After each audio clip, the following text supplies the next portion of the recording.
What happens if you don't have any friends? Favourite workshop moment? There's one that makes me want to cry actually. So I was in a workshop with some year 10s and there was a girl at the front in the front row and she was sitting with no one. And at one point we had a conversation about friendship and she just popped her hand up with a bit of like sadness in her face, but really clearly just said, what happens if you don't have any friends?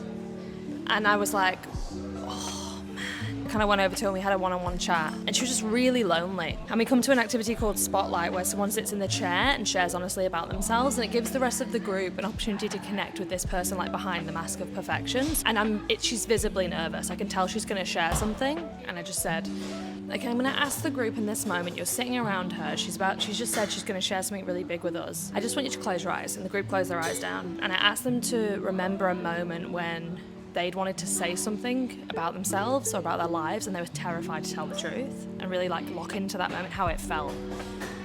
And then I asked them, how are you going to show up for this person right now knowing that's what they're about to do? And then I asked them to raise their pinkies in the air if they were going to pinky promise to be able to hold her like safely and support her in what she was about to share. And they all put their all these like fingers just like slowly raised. And she came out to the room as asexual. She was like, I don't know that I've ever had any romantic feeling or attraction towards anyone, and I think I'm really weird and different. And the group, like all these people that she wasn't that close with, they asked her all these really curious questions about it, and we made sure it was really safe. She visibly relaxed and she was like so excited by these questions being asked of her. And in that moment I was like, oh, this is what the work's about, like giving people who may not hold a whole lot of power or have a whole lot of connections a moment to be like really authentically themselves and see that people can show up for them in that way. It felt really special.